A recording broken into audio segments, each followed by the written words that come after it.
Welcome back to my vessel of light. Some signs arrive quietly, but still change the course of everything. Sophia's began on an afternoon that looked ordinary, until her phone rang at 4:44 p.m. She was folding laundry, half listening to the traffic outside. The ringtone broke the stillness. She glanced at the screen and froze. The caller ID showed her own number, glowing against the dim light of the room. She let the call ring out, unsettled but unwilling to answer. When it stopped, a strange feeling lingered in her chest, something between recognition and the echo of an unfinished thought. The next day it happened again, at exactly the same time. Then again the following day. By the fourth day, she tried blocking the number. The calls still came through, ignoring the barrier she'd set. On the fifth day, she turned her phone off an hour before. When she turned it back on, there it was again. A missed call at 4:44, as though time itself had dialed her. On the seventh day, she stopped resisting. The call came and she answered. There was no voice, only the soft air of the line. Then one word spoken with quiet certainty. A street name she knew. It was a place she had not walked in years. The street passed by a small studio where people wrote letters to themselves. Years ago, she had left her own there, sealed and waiting. She wrote the street name on the back of a receipt. The clock still showed 4:44. She put on her coat, telling herself she would only walk to the corner and return. But her steps carried her farther. The city felt slower. Buses leaned into their stops. Pigeons gathered near shop doors. A child held a blue balloon while a parent tied it gently to the wrist. The hill grew steeper as she neared the street from the call. Her heart began to hum with something like recognition. She realized she was not only following a street, but also an old decision. The studio appeared ahead, its front window glowing with warm light. She stood still for a moment, breathing in the cold air. She could keep walking, but the thought felt impossible now.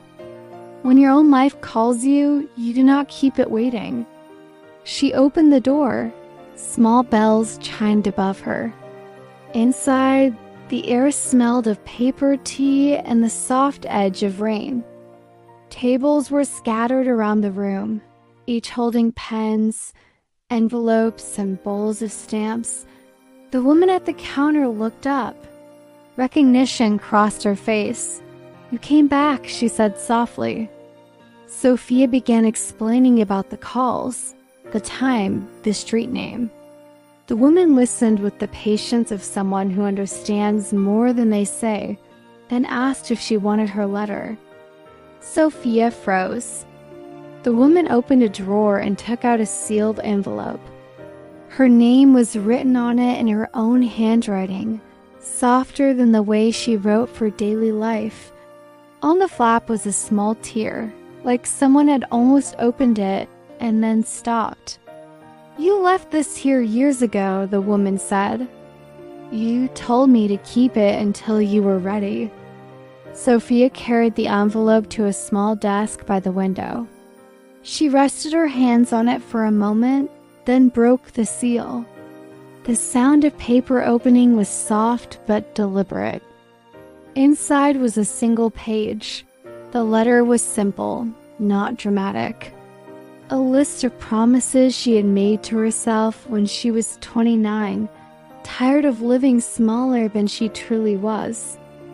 It said she would take longer walks even when someone waited, that she would stop apologizing for needing rest, that she would love again, but never in a way that erased herself.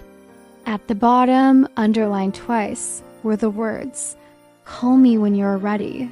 Next to it, her own phone number. In the corner, the date was today's date from years ago.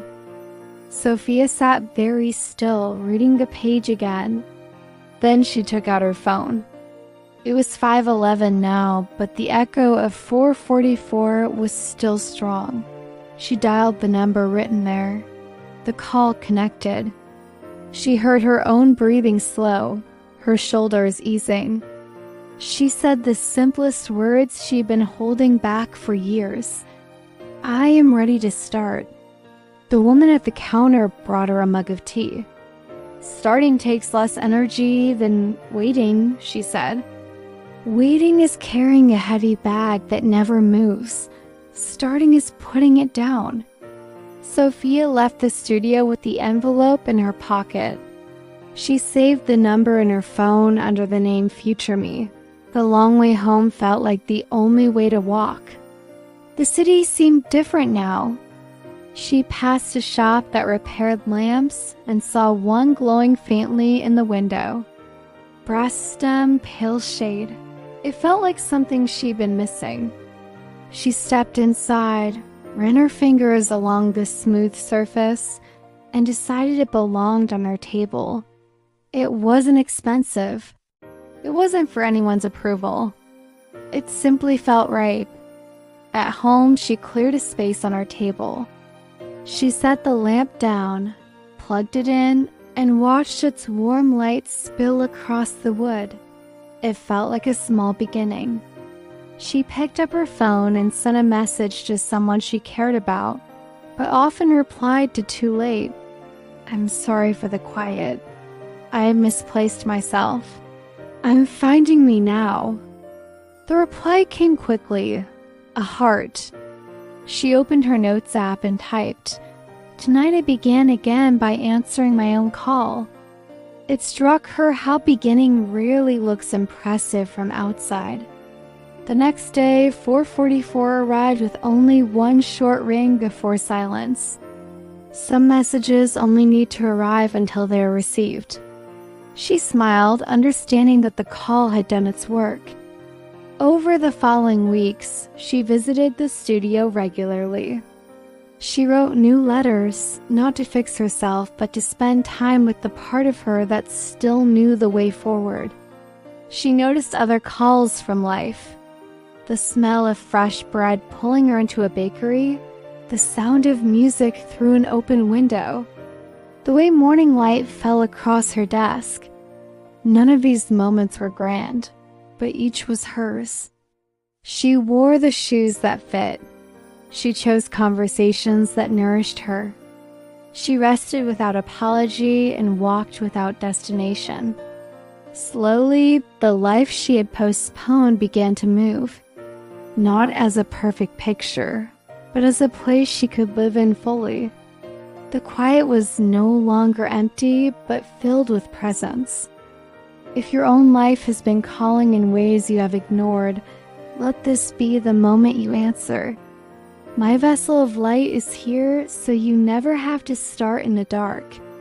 If this story stayed with you tonight, like this video so the candle can travel farther, leave one word in the comments that you want to bring back into your life and subscribe. The door will be open, the lamp will be on, and when your future calls again, you will be ready to answer.